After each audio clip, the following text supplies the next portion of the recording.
कर्पूरगौरं करुणावतारं संसारसारं। ओम शिवाय, जय माता दी। पुनः स्वागत है आप सभी का।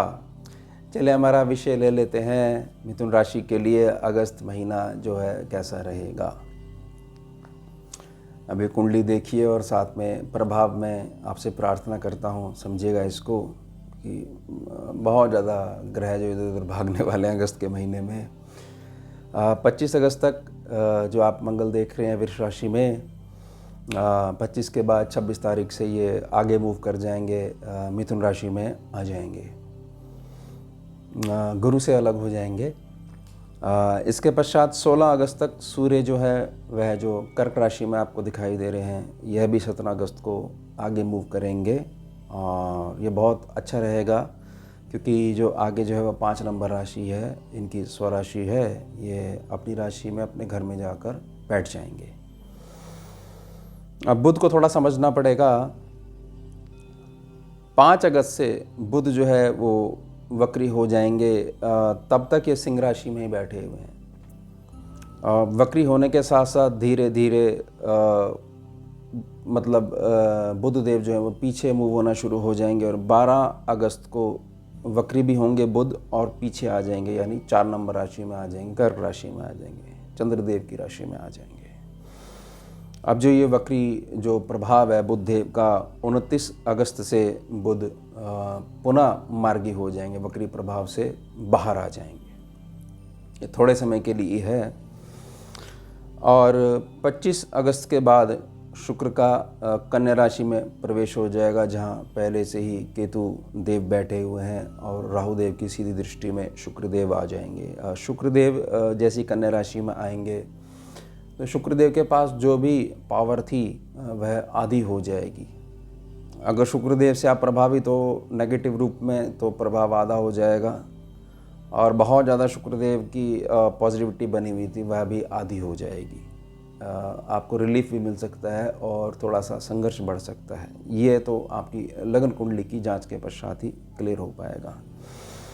शनि जो वक्री बने हुए हैं वो 139 दिनों के लिए, यानी 29 जून से लेकर 15 नवंबर तक वक्री बने रहेंगे, खड़े रहेंगे वहीं पे 11 नंबर में कुंभ राशि में। अब इसमें मूल समझिएगा मिथुन राशि के जातकों के लिए कि यह महीना यानी कि उत्तम धन कमाने का स्वर्णिम माह होने वाला है। इसको समझेंगे कैसे। प्रार्थना रहेगी राशि के संदर्भ में कि इस बात को बहुत अच्छे समझिएगा कि जब भी जहाँ भी राशि का जिक्र आएगा तो वह मूल शब्द कहलाता है चंद्र राशि। स्कैनिंग की जो विद्या है, जो कि ज्योतिष विद्या से बिल्कुल अलग है, इसकी अपनी अलग गणनाएं हैं, उसके हमारा जो पैनल होता है उसमें बिल्कुल भी काउंट नहीं होती है। क्या काउंट नहीं होती है? नाम से कोई भी राशि। तो अब चंद्र राशि क्लियर होनी चाहिए आपको, तभी बहुत ज़्यादा लाभ आपको मिल पाएगा जहाँ भी राशि की गणना बताई जा रही है। अब जहाँ पर चंद्रदेव बैठे हुए हैं आपकी लगन कुंडली में, किसी भी घर में बैठ सकते हैं। अगर वहाँ पर केवल और केवल 3 नंबर लिखा हुआ है, 3 अंक वहाँ पर लिखा हुआ है, तो ही आपकी जो राशि है चंद्र राशि मिथुन कहलाएगी।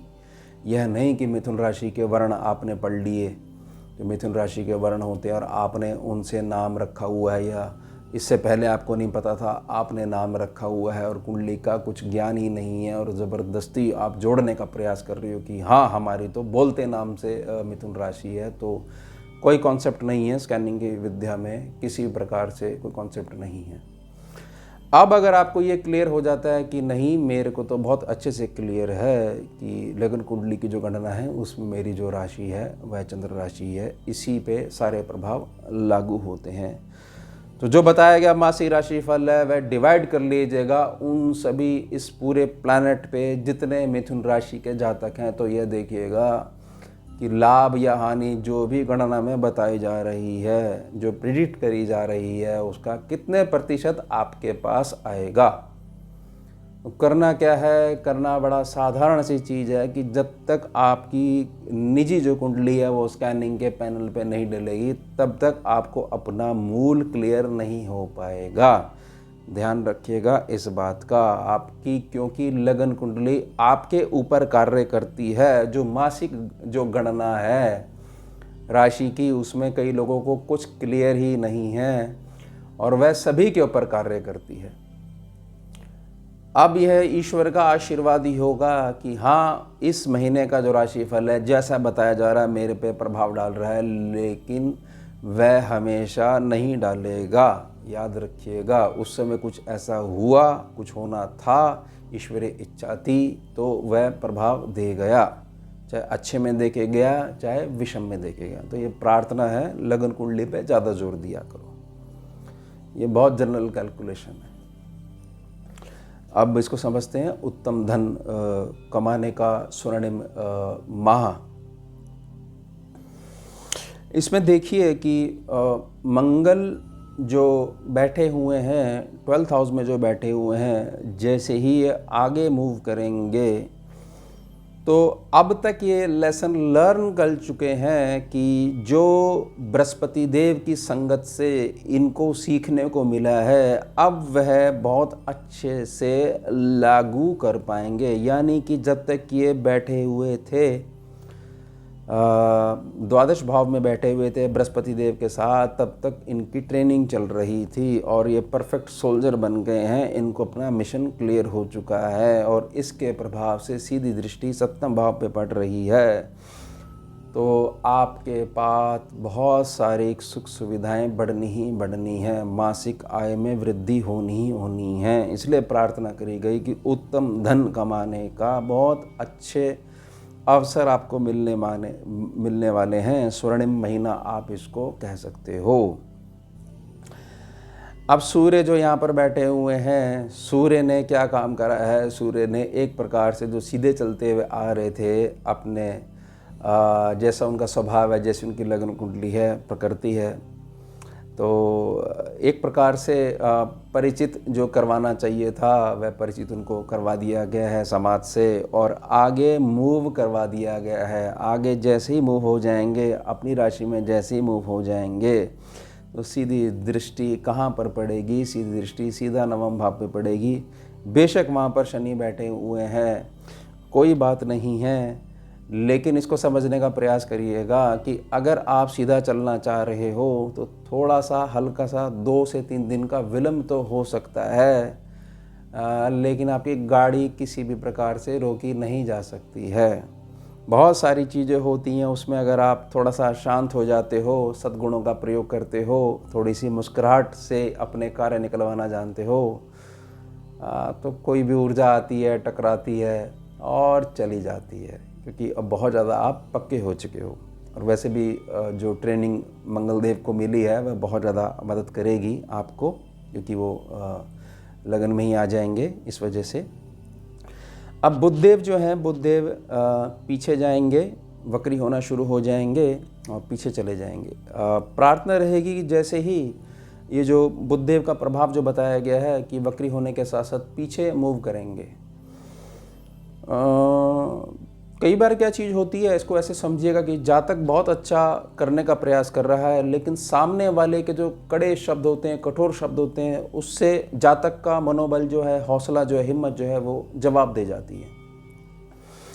तो आपको केवल अपने अंतर्मन की सुननी है, अपने गुरु तत्व की वाणी पे ज़्यादा ध्यान देना है, और आपको यह पता होना चाहिए कि मैं बिल्कुल ठीक चल रहा हूँ। बोलने वाले तो बोलते रहते हैं, उनके बोलने से दुनिया नहीं चलती है। मुझे यह देखना है कि मेरे प्रयास क्या सार्थक दिशा में जा रहे हैं या नहीं जा रहे हैं। अगर मेरे प्रयासों को दिशा जो है सार्थक प्राप्त हो रखी है, ऑलरेडी मैं ठीक ट्रैक पे चल रहा हूँ, तो सूर्य उदय होना अटल है, अंधेरी रात का जाना अटल है। ध्यान रखिएगा, दूसरों से प्रभावित नहीं होना है और व्यर्थ का गुस्सा मत करा करिए। प्रार्थना रहेगी। इसके पश्चात इस बात को समझिएगा कि शुक्र जो यहाँ पर जो बैठे हुए हैं, अच्छे बैठे हुए हैं, लेकिन जैसे ही शुक्रदेव आगे पहुँच जाएंगे तो शुक्रदेव के पास जो भी शक्तियाँ हैं, जो भी आशीर्वाद है, या ऐसा समझिए शुक्रदेव अगर बहुत ज़्यादा विपरीत चलते आ रहे थे, वो सारी पावर्स आधी हो जाएंगी। तो जिनके बहुत अच्छे चलते आ रहे थे उनको थोड़ा सा संघर्ष देखने को मिल सकता है, और जिनके बहुत ज़्यादा नेगेटिव चलते आ रहे थे उनको बहुत ज़्यादा रिलीफ देखने को मिलेगा। अब शुक्र के साथ जो है एल साइन लग गया है, क्योंकि 6 नंबर आ गया है, आधी पावर चली गई है। सामने आ गए राहु देव और साथ में बैठ गए केतु देव। बहुत ज़्यादा प्रार्थना रहेगी, ध्यान रखिएगा। ये जो ग्रहीय व्यवस्था है यह केवल एक संयोग पैदा करती है, आपका हाथ नहीं पकड़ती है। स्त्री पुरुष आकर्षण से बच के रहिएगा, समझिएगा, भटकिएगा मत। अगर भटक गए तो सब कुछ चौपट हो जाएगा, ऐसी संभावना दिख रही है। स्वयं को बचाकर चलिएगा, धर्म के मार्ग पर अग्रसर बने रहिएगा। अगर यहाँ पर गलती करोगे तो बहुत ज़्यादा शनि बाबा फिर डिप्लोमा करवाएंगे, 2.5 साल का डिग्री करवाएंगे, 7.5 साल की, तब व्यर्थ में परेशान रहोगे। ध्यान रखिएगा, बहुत ज़्यादा प्रार्थना मैं कर रहा हूँ क्योंकि ये होने वाला है। बचा के चलिएगा, व्यर्थ के चक्रों में मत पड़िएगा, कुछ नहीं होता इन चीज़ों में अपना समय गंवाने से। अब शनिदेव पे आ जाते हैं। शनिदेव हैं वक्री नवंबर तक, और उसके आगे बैठे हुए हैं राहु देव। इस बात को समझिएगा कि शनि जब वक्री हैं तो राहु देव थोड़े से सॉफ्ट हो जाएंगे, ये मैंने पिछले माह भी बताया था आपको। अब शनिदेव के सामने जो सूर्य देव आगे हैं, तो ऐसा कुछ नहीं है कि आप सीधे पे गणना लगा लो कि सूर्य जो है वो पिता होते हैं, शनि जो है संतान हैं, तो पिता पुत्र में वो हो जाएगी, बैर हो जाएगा। यहाँ पर इस बात को समझिएगा कि इसको तत्व आधार पर आप गणना करिएगा, क्योंकि यह समझिएगा कि एक तरफ प्रकाश है और एक तरफ अंधेरा है, दोनों की मित्रता कभी भी नहीं हो सकती, दोनों एक दूसरे के सामने कभी भी नहीं आ सकते हैं। व्यर्थ में कुछ भी कहीं से भी ज्ञान मिल गया उसको व्यर्थ में लागू कर रहे हो कि हाँ ये बताया गया है, सूर्य शनि जब आमने सामने हो गए हैं अब तो हमें हमारे घर वालों से बहुत ज़्यादा बिगड़ जाएगी। आप अगर चाहते हो बिगड़ जाएगी तो संकल्प लेके बैठो, मंत्र जाप करो, और जब आपको पता है कि ऐसे कोई ग्रह आपका हाथ नहीं पकड़ता है, संभावना पैदा करता है, और आपसे जो बड़े हैं, आपका धर्म के आपको क्लियर है, तो कैसे विवाद हो जाएगा या कैसे आपके काम रुक जाएंगे, इस बात को समझिएगा। क्योंकि संभावना है, आप रिएक्शन ही पॉजिटिव देना जानते हो, उसकी प्रैक्टिस बहुत ज़्यादा आपको है, बहुत वर्षों से है, तो ये बहुत ज़्यादा नेगेटिव प्रभाव में आप आ ही नहीं सकते हो। तो व्यर्थ में परेशान होना ही क्यों है, जब पहले ही प्रार्थना करी गई है कि उत्तम धन कमाने के लिए बहुत अच्छा महीना है, आपके लिए प्रार्थना करी गई है, तो आपने किस बात पे ध्यान देना है कि मुझे बता दिया गया है कि यह महीना बहुत अच्छा है, थोड़ा सा प्रयास आप अधिक बढ़ा दीजिए। व्यर्थ के चक्कर में पड़ने की ज़रूरत नहीं है। वक्री हो रखे हैं तो बहुत ज़्यादा नेगेटिव प्रभाव आपके ऊपर वैसे भी नहीं पड़ने वाला है। और इसके पश्चात भी जिस व्यक्ति को ये लगता है कि नहीं बहुत ज़्यादा फर्क पड़ रहा है, तो अमावस्या तिथि पर महीने में एक बार आती है, 11 रोटी ले जाना, थोड़ा सा गुड़ ले जाना, क्योंकि गर्मी बहुत है, गुड़ थोड़ा से ले जाना, और गुड़ ना मिल पाए तो देसी खांड आती है वह ले जाना, गौ माता को खिला देना, बस हो जाएगा।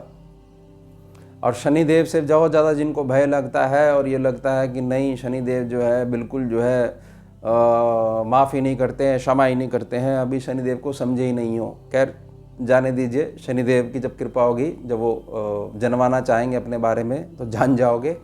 अभी याद रखिएगा, शनिदेव अपनी माता से बहुत प्रेम करते हैं, बहुत स्नेह है, बहुत उनसे जुड़े हुए रहते हैं शनिदेव।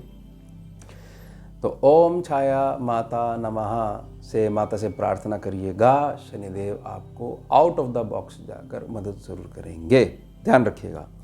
तो ये हो गया हमारा विषय, ये हो गया हमारी मिथुन राशि। अब मिलते हैं आपसे अगले भाग में नए विषय के साथ, नई राशि के साथ। जुड़िए और जोड़िए। ओम शिवा, जय माता। भुजगेन्द्रहारं कर्पूरगौरं करुणावतारं